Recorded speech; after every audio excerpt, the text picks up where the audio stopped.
Hello students, last हमने आपको rotational motion के बारे में बताया था, जिसमें क्लॉक, फ़ैन और ये मैरी गो राउंड और इसके एग्जाम्पल्स आप लोगों ने, जिन लोगों ने भी जो बुक में नहीं दिए थे वो सबमिट किए हैं, उनको वेरी गुड कि उन्होंने बहुत अच्छे से ये चीज़ें समझी। अब नेक्स्ट जो मोशन हम पढ़ेंगे, पहला था रेक्टिलिनियर, दूसरा था सर्कुलर मोशन, अब थर्ड होगा पीरियोडिक मोशन। पीरियोडिक मोशन, अब इसमें हम आपको ये बता दें पीरियोडिक का मतलब क्या होता है।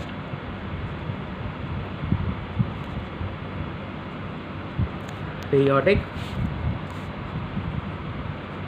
मोशन, पीरियोडिक मोशन का मतलब क्या होता है, जैसे कि आपके टाइम टेबल है, ओके, 5 पीरियड्स होते हैं अभी आपके 1 2 3 4 5, ठीक है। तो इसका फिक्स्ड टाइम इंटरवल है, ठीक है, कि इतने से इतने बजे तक फर्स्ट पीरियड होगा, वैसे सेकंड, थर्ड, फोर्थ, और ये मंडे टू सैटरडे रोज़ आप देखते हो कि मंडे टू सैटरडे ये रिपीट होता है। क्या होता है? रिपीट होता है।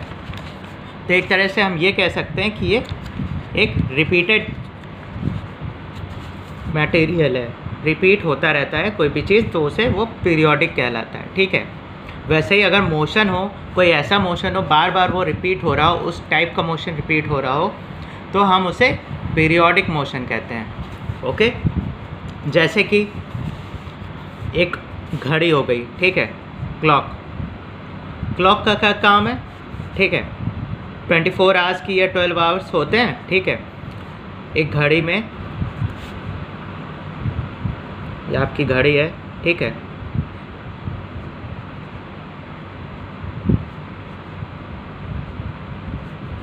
अगर घड़ी पूरी दिन में चक्कर काटती है, छोटी बड़ी, second hand, minute hand, hour hand, पूरे दिन एक चक्कर काटती है, आवर हैंड, ठीक है, वैसे ही सालों साल वो वही काम करती है, मतलब एक पॉइंट से चलती है और उसी पॉइंट पे वापस आती है, ठीक है।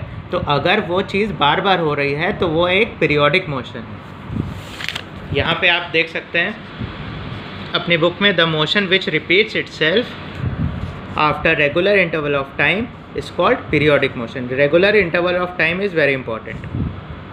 This line is very important. The motion which repeats itself after regular interval of time, it is known as periodic motion, ठीक है। इसमें देखिए लिखा हुआ है, the second hand of watch taking the second time 60 seconds to complete each round.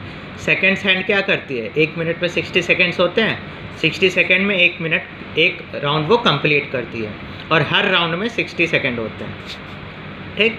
ऐसे ही देख, यहाँ पे क्या लिखा है, so the motion of the seconds hand of a watch is an example of periodic motion. तो वो एक पीरियोडिक मोशन कहलाता है। जो छोटी सबसे बड़ी सुई होती है उसकी बात कर रहे हैं यहाँ पे। वैसे ही रेवोल्यूशन ऑफ अर्थ, जो अर्थ है हमारी, वो सन के अराउंड मूव करती है, तो हर 365 डेज़ में, that is equals to 1 year, वो सन के एक चक्कर लगाती है, ठीक है। इसका मतलब वो भी एक पीरियोडिक मोशन हुआ, क्योंकि एक साल में फिर से वो चक्कर लगाएगी और दूसरे साल में फिर चक्कर लगाएगी, okay. Therefore the rotation of earth on its axis is a periodic motion.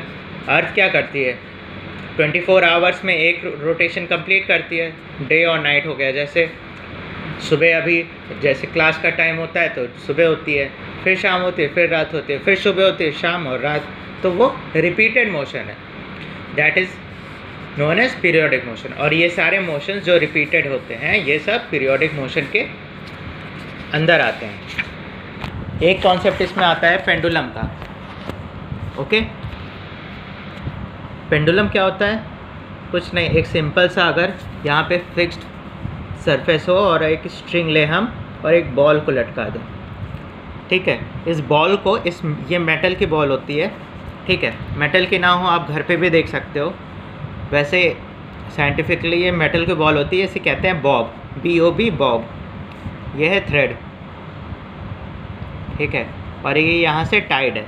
अब क्या करेंगे, अगर हम इस बॉल को इधर खींचेंगे तो क्या होगा, मान लेते हैं कि इसकी पोजीशन हमने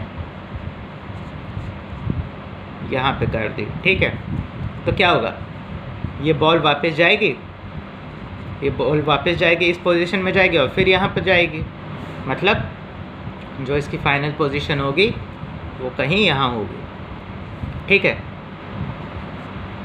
यहाँ होगी मीन पोजीशन से, फिर वापस जाएगी, फिर इधर आएगी और एक टाइम आएगा धीमे पड़ के वापस ये सीधी हो जाएगी, ठीक है।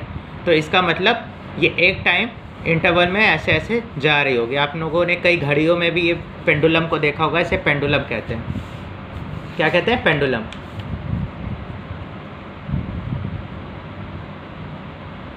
This is known as pendulum. इस पेंडुलम में आप देख सकते हैं ये पीरियोडिक मोशन है, एक तरफ इधर गया, फिर बीच में, फिर लेफ्ट में गया, फिर बीच में आएगा, फिर इधर जाएगा, जब तक का इसकी स्पीड स्लो होके ये बीच में आके रुक ना जाए।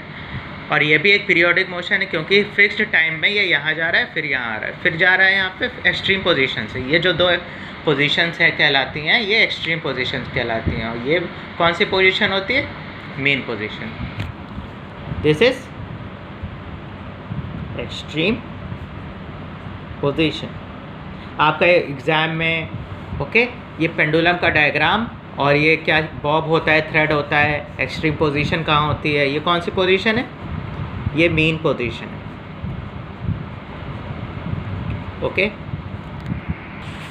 यहाँ पे आप लोग देख सकते हैं यही चीज़ पेंडुलम बनी हुई है और इसका मोशन दिखाया गया है, swinging pendulum. It is a swinging pendulum. The revolution of the moon around the sun is also, ये तो हमने आपको बता चुके हैं, ठीक है। ये जो पेंडुलम की बात यहाँ पे बताई गई है, ये हमेशा पीरियोडिक मोशन में ही आप लोग लिखेंगे। ये कोई रेक्टिलिनियर मोशन नहीं है कि जो सीधा चल रहा है, ना ही सर्कुलर मोशन है। दिस इज़ पीरियोडिक मोशन, क्योंकि ये टाइम के साथ रिपीट हो रहा है। जो भी चीज़ टाइम के साथ रिपीट हो दैट इज़ पीरियोडिक मोशन। देखिए यहाँ पे एग्जाम्पल में आपको एक घड़ी बनी हुई दिख रही होगी, ओके। इस घड़ी में देख सकते हैं पेंडुलम लगा हुआ है, ठीक है, इसके साथ एक घड़ी अटैच है। कई जगह क्या होता है, ये बैटरी ऑपरेटेड नहीं होती है, पुराने ज़माने की घड़ियाँ पेंडुलम ऑपरेटेड होती हैं। वैसे ये स्विंग जो आप लोग पार्क्स में देखते हो, ठीक है, पार्क्स में क्या होता है, ये स्विंग होता है, एक्सट्रीम पोजीशन चलता है, ये भी तो एक पेंडुलम की तरह काम कर रहा है। ये बॉब समझ सकते हैं आप, इस वेट को बॉब समझ सकते हैं, ये एक्सट्रीम पोजीशंस पे जा रहा है। Swing also shows periodic motion, it also acts like a pendulum, swing या झूला जो भी आप इसे कह लें, ओके।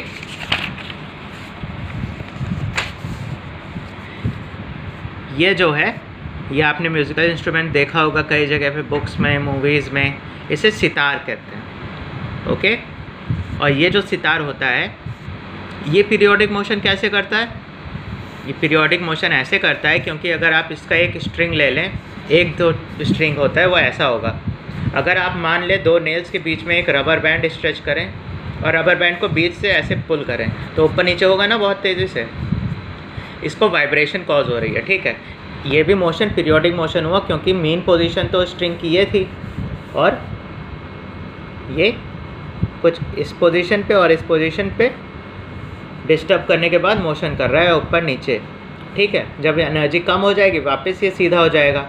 वैसे ही इसके सारे स्ट्रिंग्स ऐसे ही काम करते हैं, छेड़ने पे वाइब्रेट करते हैं ऐसे, ठीक है, और धीरे धीरे वो मेन पोजीशन पे आ जाता है। तो ये भी एक पीरियोडिक मोशन है। वैसे ही आपका एक पीरियोडिक मोशन म्यूज़िकल इंस्ट्रूमेंट में आता है तबला के बारे में, ड्रम्स, ठीक है। ये ड्रम जो होता है एक मेम्ब्रेन होता है, पतली सी झिल्ली होती है ऐसी।